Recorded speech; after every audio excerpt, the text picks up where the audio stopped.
ఏబు గ్రంథాన్ని మీరు చూస్తే ఏబు గ్రంథంలో దాదాపు 2వ అధ్యాయం లేదా 3వ అధ్యాయం మొదలుకొని 40 అధ్యాయాల వరకు, 3వ అధ్యాయం మొదలుకొని 40 అధ్యాయాల వరకు ఏబు తన స్నేహితులతో దేవుని విషయమై వాదిస్తాడు. ఏమని వాదిస్తాడంటే, నేను నీతి నిజాయితీగా ఉన్నాను, నేను అన్ని విషయాల్లో నమ్మకంగా ఉన్నాను, నాలాంటి భక్తుడు లేడు, నాలాంటి నీతిమంతుడు లేడు, నాలాంటి పద్ధతి కలిగిన వాడు లేడు, నాలాంటి పరిశుద్ధుడు కూడా లేడు, నేను అన్ని విషయాల్లో పర్ఫెక్ట్గా ఉన్నా, నా నోటి మాటలు జాగ్రత్తగా కాచుకున్నా, నా కంటి చూపులు జాగ్రత్తగా కాచుకున్నా, నా హృదయాలోచనలు బ్యాలెన్స్ చేసుకున్నా, దీనులకు నా చెయ్యి చాపి సహాయం చేశా, విధవరాండ్రకు నేను ఇవ్వదగ్గది ఇచ్చా, అన్యాయం అయిపోతున్న వాళ్ళు నా కంటపడితే వాళ్ళ పక్షమున వాడికి అన్యాయం చేసిన వాడితో కొట్లాడి అన్యాయం అయినటువంటి వానికి నేను సహాయం ఇప్పించా, వానికి రావాల్సిన న్యాయం ఏదో వానికి చేశా, నా పొరుగువాని భార్యను నేను ఆశించలేదు, నా పొరుగువాని భార్యను విషయమై ఆశించి వాని వాకిట నేను పొంచి ఉండలేదు, ఒకవేళ నేను అలాంటి వాడనైతే నా భార్య ఇంకొకటికి భార్య అయిపోవాలి, నా భార్య ఇంకొకటి తిరగలి విసరాలి. అంటే అంత నీతిగా నేనున్నా, అంత నిజాయితీగా నేనున్నా, అంత భక్తిగా నేనున్నా, అంత పవిత్రంగా నేనున్నా. మరి ఇంత బాగా నేనుంటే లోకంలో ఎవడికి లేని అగచాట్లు నాకెందుకు, ఎవడికి లేని బాధలు నాకెందుకు? నాకున్న ఆస్తులు అంతస్తులు మొత్తం పోయినాయి, పోనీలే అనుకున్నా. దాసదాసి జనాంగం పోయారు, పోనీలే అనుకున్నా. కానీ నా కడుపును పుట్టిన 10 మంది పిల్లల్ని ఒక్కనాడే చనిపోవున్నట్లు చేశాడే. ఒక్కరోజే 10 మంది చచ్చిపోయారే నా పిల్లలందరూ.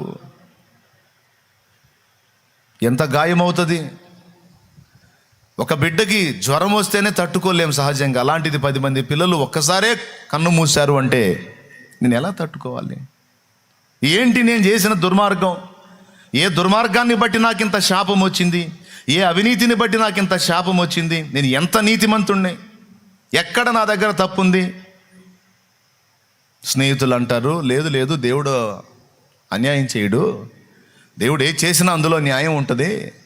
మరి నీకు ఇన్ని బాధలు వచ్చి పడ్డాయంటే ఒట్టిగా అయితే దేవుడు రప్పించడు. అబ్బాయి ఏబు, నువ్వేదో అనవసరంగా మాట్లాడుతున్నావు, ఏదో ఉంటాయి, తేడాలు ఉంటాయి. నీతిమంతునికి ఆయన కష్టాలు రప్పించడు, నీతిమంతుని శ్రమ పడనీయడు. వీళ్ళు ఒక లాజిక్ మాట్లాడుతున్నారు, వీళ్ళు తిక్కల లాజిక్ మాట్లాడుతున్నారు వీళ్ళు ఒకళ్ళు. అయితే ఏమంటాడు, అట్లయితే సర్వశక్తుడకు వాడు నాకు అన్యాయం చేశాడు, మరి దుర్మార్గులను శ్రమ పెడతాడు, నీతిమంతులను ఇబ్బంది పడనీయడంటే మరి నాలాంటి నీతిమంతుడు ఎవడున్నాడు? చూపించు. ఎక్కడ నేను నీ తప్పాను, ఎక్కడ నేను తప్పుగా ప్రవర్తించాను, ఎక్కడ నేను అక్రమంగా అడుగులు వేసాను చూపించు. ఇది నా జీవితం అని వాళ్ళ ముందు మాట్లాడుతూ ఉన్నాడు. నిజంగా ఏబు లైఫ్ తను వివరించినప్పుడు అది చదివితే మనకు కూడా ఆశ్చర్యం కలిగింది. దేవుడు కూడా సాక్ష్యం ఇచ్చాడు, భూమి మీద ఏబు లాంటి వాడు లేడని. యథార్థవర్తనుడును న్యాయవంతుడును అయి ఉండి యెహోవా యందు భయభక్తులు కలిగి చెడుతన విసర్జించిన వాడు భూమి మీద ఏబు లాంటోడు ఇంకొకడు లేడని దేవుడే చెప్పాడు సైతాన్తో డైరెక్ట్గా. అలాంటి ఏబుని ఇన్ని బాధలక చివరికి ఒళ్ళంతా కుళ్ళిపోయి ఒళ్ళంతా జిల ఆ జబ్బు వచ్చింది ఏబుకి. ఏం దుర్మార్గాలు చేశానని సార్ నాకు ఇలాంటి జబ్బు, ఏం పాతకాలు చేశానని సార్, ఎవడి నోరు కొట్టాను, ఎవడి కడుపు కొట్టాను, ఎవడికి అన్యాయం చేశాను, అయ్యయ్యో నేను ఎవడికి అన్యాయం చేయలేదే, రోగులను కరుణించాను అందుక నాకు ఈ రోగం, దిక్కులేని వారిని, విధవరాండ్రను, దిక్కులేని పిల్లలను, అనాథలను, అభాగ్యులను ఆదరించాను అందుక నాకు ఈ కడుపు కోత. ఎందుకు నాకు ఇలాంటి పరిస్థితి? స్నేహితులారా, మీరు పనికిమాలిన వైద్యులు, మీకు తెలియదు నా గురించి, నేను ఎలా బతికానో తెలుసా? ఎందుకులే అట్లా బ్రతికాను, కానీ ఏం చేశాడు నాకు అని దాదాపు 40 అధ్యాయాలు వాదిస్తానే ఉంటాడు. ఆ తరువాత యెహోవా సుడిగాలిలో ప్రత్యక్షమవుతాడు. అప్పటిదాకా ఫ్రెండ్స్తో వాదిస్తాడు. ఆ వాదనంతా అయిపోయిన తర్వాత యెహోవా సుడిగాలిలో ప్రత్యక్షమై ఏబు ముందు నిలబడతాడు. ఏబు ముందు నిలబడి ఏబుతో మాట్లాడతాడు. ఏమయ్యా, ఇప్పటిదాకా వాళ్ళతో వాదించావు, సరే నేను కూడా నీతో వాదించాలనుకుంటున్నాను, నా ముందు నిలువు, నువ్వు కూడా, నేను నీ ముందు నిలబడతాను, మనం వాదించుకుందాం అని వాదన మొదలుపెట్టి, నీవు నిర్దోషివని తీర్పు పొందుటకు నన్ను దోషిగా చిత్రీకరిస్తావా? నువ్వు నీతిమంతుడిని అనిపించుకోవడానికి నన్ను అనీతిమంతునిగా చేస్తావా?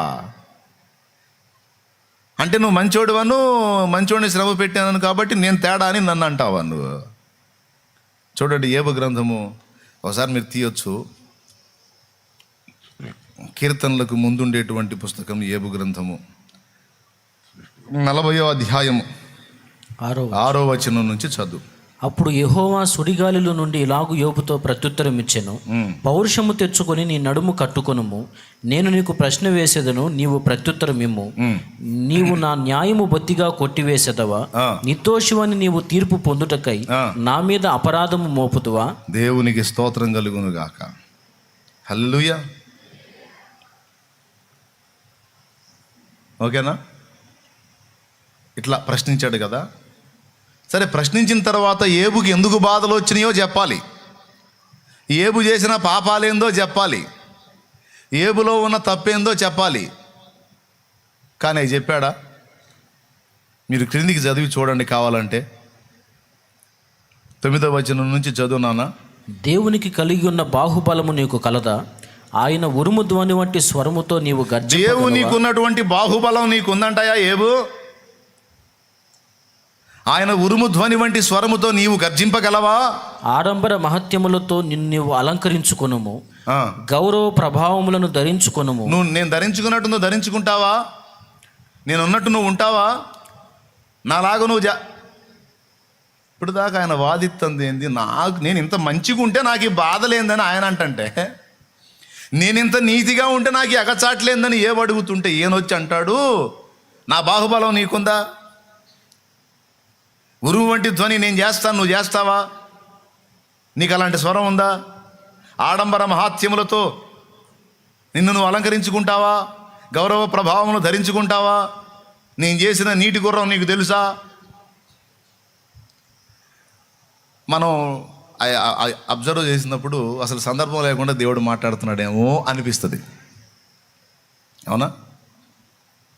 ఇది ఎలాంటిదంటే, 2 ఏళ్ళు ఎంత అంటే 4 అని చెప్పాలి. 2 ఏళ్ళు ఎంత అంటే నువ్వు టిఫిన్ చేసావా అంటే ఎట్టుంటుంది? 2 ఏళ్ళు ఎంత సార్ అంటే, నువ్వు చాయ్ తాగావా? ఏం చాయ్ తాగావు? హైదరాబాద్ ఇరానీ చాయ్ తాగావా? సరే, కానీ ఇరానీ చాయ్ ఎట్టుంటుంది? అసలు దాన్ని ఎట్ట తయారు చేస్తారు అంటే ఏంది అది? 2 రోజులు ఎంత అంటే 4 అని చెప్పాలి, అంతేగాని ఇరానీ చాయ్ తాగావా, ఎట్ట తయారు చేస్తారు, అది ఇరానీ చాయ్ బాగుంటుంది కదా అంటే ఏంది అది? అసలు అడిగిన దానికను చెప్పేదానికి సంబంధం లేనట్టు. అర్థమైందా? ఎంతమందికి అర్థమైంది? అట్లుంటుంది దేవుని వాదన. ఆశ్చర్యం కలిగిద్ది. నేను అడిగేది ఏంది, నువ్వు చెప్పేది ఏంది? ఇక్కడి నుంచి ఇక ఆయన మొదలుపెట్టి ఇక మామూలుగా చెప్పుడు. ఈ 40లోనే కాదు, ముందు 37, 38లో కూడా దేవుడు మాట్లాడతాడు. చూడండి ఒకసారి, అది కూడా చూడండి. పాపం అడిగేది పోయిద్ది, మళ్ళీ ఈయన 38. అప్పుడు యెహోవా సుడిగాలిలో నుండి ఇలాగున యోబునకు ప్రత్యుత్తరం ఇచ్చెను. జ్ఞానము లేని మాటలో చెప్పి ఆలోచన చెరుపుచున్న వీడెవడు? పౌరుషము తెచ్చుకొని నీ నడుము బిగించుకొనుము, నేను నీకు ప్రశ్న వేయుదును, నీవు దానిని నాకు తెలియజెప్పుము. నేను భూమికి పునాదులు వేసినప్పుడు నీవెక్కడ నుంటివి? సార్, నీ భూమి పునాదులు మాకెందుకండి, నాకు ఎగచాట్లు ఎందుకు వచ్చినాయో చెప్పమని నేను అడుగుతుంటే, భూమికి పునాదులు వేసినప్పుడు నువ్వు ఏడ ఉండవు? నీ భూమి సంగతి మాకెందుకండి? నా బాధలకు కారణం ఏందో చెప్పు, నేను చేసిన తప్పు ఏందో చెప్పు, నేను చేసిన దుర్మార్గం ఏందో చెప్పు, నేను చేసిన అన్యాయం ఏందో చెప్పు, నేను చేసిన పాపం ఏందో చెప్పు, నేను ఎవడ కడుపు కొట్టానో చెప్పు. ఎందుకు నా 10 మంది పిల్లలను ఒక్కసారి చంపావు? ఎందుకు ఈ ఒళ్ళంతా కుళ్ళిపోయి జిలజబ్బు పెట్టావు? నన్ను ఎందుకు ఈ రోగంతో మొత్తావు? నేను ఎక్కడన్నా అపవిత్రమైన క్రియలు చేశానా? ఎందుకు నాకు వచ్చింది ఈ జబ్బు? ఎందుకు వచ్చింది సిగ్గుమాలిన జబ్బు? ఎవడున్నా సరే గీక్కొని సరిపోయింది. సిగ్గు అన్నీ వదిలేసి ఇక ఇదే పని అయిపోయింది నాకు, నా బతుకంతా. ఎందుకు ఇలా ఇంత అవమానకరమైన పనులు ఏం చేశానని నాకు ఈ అవమానకరమైన రోగం పెట్టావు?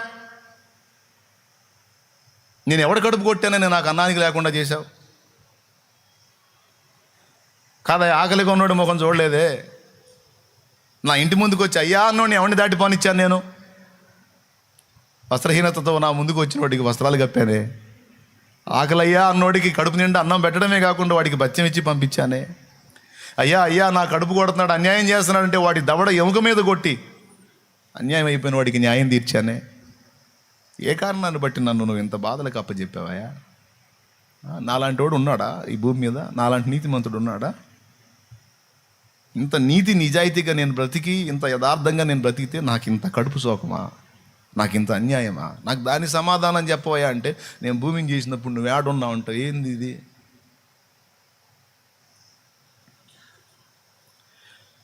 ప్రియులారా,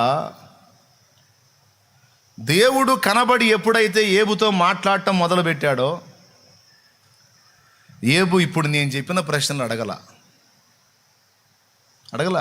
అది ఆశ్చర్యం. నేను ఒకటి అడుగుతుంటే నువ్వు ఇంకొకటి చెబుతావేమయ్యా అని ఏబు అడగలా. నోరు మూసుకున్నాడు ఏబు. ఎందుకు తెలుసా? ఏబు మనలాగా తిక్కలోడు కాదు, తిక్కల ప్రశ్నలు తెలిసి కూడా అడగడానికి.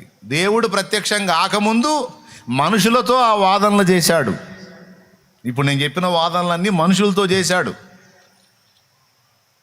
వాళ్ళు వచ్చి అంటారు, ఏబు ఊరుకోరా, నువ్వు భలేవాడివి, అన్యాయంగా దేవుడు ఎందుకు శ్రమ పెడతాడు, కానీ నువ్వేదో ఎక్కడో తేడా పడ్డావు లేరా, నీ పిల్లలు ఎక్కడో తేడా పడ్డారు ఫ్రెండు, అందుకు ఇట్లా అంటే. ఎవడురా మీకు చెప్పింది? ప్రతిరోజు నా పిల్లల చేత బలి అర్పణ జరిగించాను రా నేను. వాళ్ళ పాపాలు ఏమన్నా ఉంటాయేమో అని ఏ రోజుకి ఆ రోజు డైలీ వాళ్ళ చేత బలి అర్పణ చేశాను రా నేను. ఏ రోజు కూడా దోషం వాళ్ళ మీద ఉండకూడదని అని ఫ్రెండ్స్తో అయితే వాదించాడు. దేవుడు సుడిగాలిలో ప్రత్యక్షమై ఏబుతో మాట్లాడటం మొదలుపెట్టిన తర్వాత ఏబు మౌనం అయిపోయాడు. నేను చేసిన భూమి నువ్వు చూసావా? దానికి పునాదులు వేసినప్పుడు నువ్వు ఎక్కడ ఉన్నావంటే, అమ్మో దేవా, ఉదయ నక్షత్రములు ఏకముగా కూడి పాడినప్పుడు, దేవుని దూతలందరూ ఆనందించి జయధ్వనులు చేసినప్పుడు దాని మూలరాతిని వేసిన వాడెవడు? ఇక ఒక్కొక్కటి ఆయన చేసిన అన్ని చెబుతుంటాడు. దేవుడు చేసిన సృష్టి అంతా చెబుతుంటాడు. నేను చేసిన నీటి గుర్రం నీకు తెలుసా అంటాడు. మకరం సంగతి నీకు తెలుసా అంటాడు. ఏమంటాడు? అయ్యా నాకేం తెలుసయ్యా, నాకేం తెలుసు అన్నట్టుగా సైలెంట్గా అయిపోతాడు. ఇక్కడ జరిగిన విషయం ఏంటంటే, నా జీవితం ఇలా ఎందుకు చిన్నాభిన్నమైపోయిందని ఏబు దేవుణ్ణి ప్రశ్నిస్తే, దేవుడు ఏబుతో అంటున్నాడు, భూమికి పునాది వేసిన వాణ్ణి నేను, ఆకాశమును చాపవలె విశాలపరచిన వాణ్ణి నేను, నక్షత్ర రాసులోచున్నట్లు చేయగలవాడను నేను, జంతువులను పశుపక్షాదులను మానవ జాతిని సమస్తాన్ని నిర్మించిన నిర్మాణకుణ్ణి నేను అని దేవుడు తన్ను గూర్చి తాను చెప్తుంటే ఏబుకు బలి వెలిగింది. ఏమని వెలిగిందో తెలుసా? నేను నా బాధలు వెళ్ళబోసుకుంటుంది ఏంది, దేవుడు చెప్తుంది ఏందని ప్రశ్న దేవుడిని అడగకుండా, దేవుడు ఎందుకు ఆ మాటలు మాట్లాడుతున్నాడో ఏబు అర్థం చేసుకున్నాడు. ఎందుకంటే ఇన్ని సృష్టించిన సృష్టికర్తను, ఇన్ని చేసిన నిర్మాణకుడైన నేను నీ విషయంలో పిచ్చిగా ప్రవర్తిస్తానా ఏబు అని అర్థం.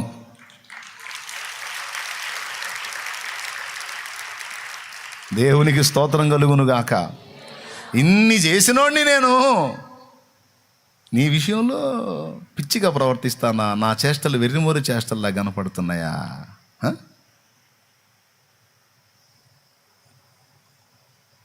అని చెప్పకనే చెప్పినట్టు, అడగకనే అడిగినట్టు. ఏబు వెలిగింది బలుపు, మనకు ఎలగదలే. ఏబు వెలిగింది బలుపు. వెలిగి ఏమన్నాడో తెలుసా? అయ్యా, నిన్ను ఊచిన వార్త విన్నాను, అప్పుడు కొంతే నువ్వు అర్థమయ్యావు, ఇప్పుడు కన్నులారా నిన్ను చూస్తున్నాను. ఎప్పుడైతే నిన్ను చూశానో చూడండి, దేవుడు కనబడనంత వరకు ఏబు తన్ను తాను సమర్థించుకొని వాదించాడు. ఇప్పుడు ఎప్పుడైతే ఏబుకు దేవుడు కనబడ్డాడో డైలాగ్ మారిపోయింది. నిన్ను గూర్చిన వార్త వినికిడి చేత నేను వింటిని, ఇప్పుడు నేను నిన్ను కన్నులారా చూచుచున్నాను గానుక నన్ను నేను అసహించుకొని ధూళిలోను బూడిదలోను పడి పశ్చాత్తాపడుతున్నాను అన్నాడు. యోబు గ్రంథం 42వ అధ్యాయము 5వ వచనం నుంచి చదువు. వినికిడి చేత నిన్ను గూర్చిన వార్త నేను వింటిని, అయితే ఇప్పుడు నేను కన్నులారా నిన్ను చూచుచున్నాను. కావున నన్ను నేను అసహించుకొని ధూళిలోను బూడిదలోను పడి పశ్చాత్తాపడుచున్నాను అన్నాడండి. అదే మనం అనుకో, ఒకవేళ దేవుడు కనపడకుండా మనతో మాట్లాడాడు, మనం కూడా ఏమంటాం తెలుసా? రావయ్యా నా ముందుకి, రా, నువ్వు నాకు చెప్పు, సమాధానం చెప్పు. నాకు నువ్వు సమాధానం చెప్పకపోతే నీ మొహం కూడా చూడండి, నీ ఇష్టం, నాకు సంగతి తెలియదు నీకు అసలుకి అని తగాద వేసుకునేవాడు. ఏ బట్ట తగాద వేసుకోవాలా? ఎప్పుడైతే దేవుని చూశాడో అయిపోయింది. ఏబు పాపం ఏదో, ఏబు లోపం ఏదో ఏబుకి అర్థమైపోయింది. ఏమిటి ఏబు పాపం, ఏబు లోపం అంటే స్వనీతి. ఏ నీతి? స్వనీతి. తన దృష్టికి తాను నీతిమంతుణ్ణి అనుకునేటువంటి తత్వము ఏబు తన అంతరంగంలో కలిగి ఉన్నాడు. అది ఉన్నందుననే అంతసేపు వాదించాడు వాళ్ళతో. తన దృష్టికి తాను నీతిమంతుణ్ణి అనుకున్నవాడు కృపను పోగొట్టుకుంటాడు. అది పాయింట్ ఇక్కడ. ఎంత పెద్ద ప్రమాదంలో ఏబు ఉన్నాడంటే, ఏబు చేసేటువంటి నీతి క్రియలు, సత్క్రియలు, సత్ప్రవర్తన, దీన్ని ఆధారం చేసుకున్నాడు ఏబు. అలా వాటిని ఆధారం చేసుకొని దేవుని ముందు నీతిమంతుడిగా నిలబడగలిగిన వాడెవ్వడూ లేడు. ఒకవేళ ఏబు నీతిమంతుడైనా కొద్ది గొప్ప, ఏబు పితరుల దోషం ఏబు మీద ఉంది. అంతేకాదు ఏబు చర్యలలో కూడా దేవుడు భూతద్దం వేస్తే మొత్తం దోషాలే కనపడతాయి. కాబట్టి ఇక్కడ ఏ నరుడైనా సరే దేవుని ముందుకు వచ్చినప్పుడు అడగాల్సిన మాట ఒక్కటే, దేవా, నా నీతి కాదు, నా యథార్థత కాదు, నా భక్తి కాదు, నా పరిశుద్ధత కాదు, నీ కృపయే నాకు దిక్కు. పాత నిబంధన అయినా క్రొత్త నిబంధన అయినా ఎవరికైనా సరే యేసు రక్తమే దిక్కు, దేవుని కృపయే దిక్కు. నువ్వు మంచిగా బతుకు, నువ్వు పవిత్రంగా జీవించు, అది బాధ్యత. మనం పరిశుద్ధంగా బతకాలి, మంచిగా జీవించాలి, 10 మందికి మాదిరికరంగా ఉండాలి, దేవుని మహిమార్థమే బతకాలి, అది కావాలి, అది అంతే. అయినా అది నీకు ఆధారంగా దేవుని ముందుకు పోయినప్పుడు, ప్రభువా, నీ దయ వలన ఈ వారం అంతా అసలు ఏ తప్పు చేయలేదు నాయన, నీకు స్తోత్రం తండ్రి, ఈ వారం అంతా నీతిగా బతికాను ప్రభువా, నీకు వందనాలు, కృతజ్ఞతలు, స్తోత్రాలు ప్రభువా, ఈ వారం కొంచెం పర్వాలేదా ప్రభువా నేను అన్నావనుకో, పళ్ళు రాలుతాయి. దేవుడు రాలకూడదు, ఊరుకోడు. ఏంద్రో ఈ వారం కాళ్ళు ఎగరేస్తున్నావు, ఏ తప్పు చేయలేదు ప్రభా, ఏ తప్పు చేయలేదు. అవునా, నాకు చాలా కనపడుతున్నాయి మరి అంటాడు. నువ్వు ఏ తప్పు చేయలేదని ఆయన ముందుకు పోతే ఆయనను నీ మీద తప్పు ఒకటి మోపాల్సింది అంటాడు. ఏ తప్పు లేదు, అన్ని విషయాల్లో పర్ఫెక్ట్గా ఉన్నానని యవనస్తుడు పోతే ఆయనను నీకు ఒకటి కొదువుగా ఉందంటాడు. ఆయన దగ్గర చేతులు కాదు, ఆయన దగ్గరికి పోయినప్పుడు ఏ తప్పు లేదు, ఈ వారం అంతా బాగా బతిగా, నువ్వు ఎగరేసుకుంటా, కాళ్ళు ఎగరేసుకుంటా పోతే నోరు ముయ్యి అంటాడు.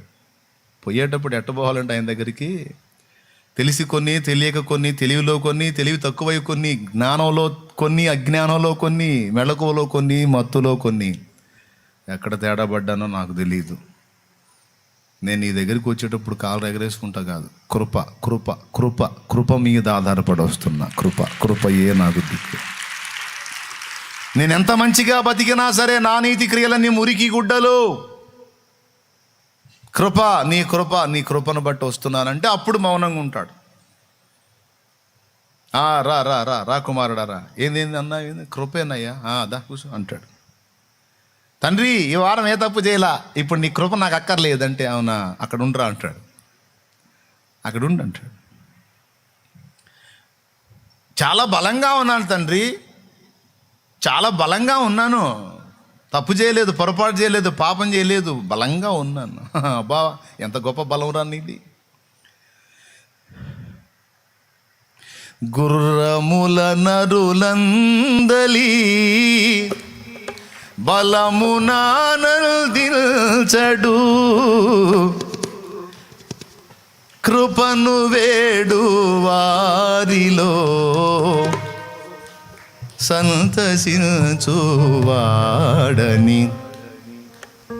ఏమైనా అర్థమైందా నేను పాడింది? ఏమైనా అర్థమైందా? గుర్రముల బలం చూసో లేకపోతే నరుల బలం చూసో. ఏం బలం? ఏమండి, పరిశుద్ధంగా బతికాడంటే ఎంత బలవంతుడో. పవిత్రంగా బతికాడు, నోరు కూడా జారలేదు, కన్ను జారలేదు, కాలు జారలేదు, చెయ్యి జారలేదు, ఏం జారలేదు, అసలు అంత పర్ఫెక్ట్గా నిలబడ్డాడంటే ఎంత బలవంతుడో అని మనం అనుకుంటాం. దేవుడు ఒప్పుకోడు. భలే బలవంతుడిరా నువ్వు, అసలు ఎంత నిగ్రహం శక్తిరా నీకు అసలు. అబ్బా మామూలు నిగ్రహం కాదురా నాయన, విగ్రహం కూడా చాలదురా నీ నిగ్రహానికి. దేవునికి స్తోత్రం. విగ్రహం ఎలాగైతే కదలకుండా అలాగ ఉండిపోద్దు, నువ్వు కూడా నిజంగా అలా ఉండగల బలవంతుడిరా నువ్వు అసలు. ఎంత గొప్ప బలం, మా ఓడిది ఎంత గొప్ప బలం అని బలాన్ని చూసి ఆనందపడతారు కొంతమంది. దేవుడు ఆనందపడడు, నోరు మీరా అంటాడు. అది ఆ పాటకు అర్థం. ఎప్పుడైనా సరే నువ్వు ఎంత నీతిగా బతికినా దేవుని ముందుకు పోయినప్పుడు మనందరికీ దిక్కేది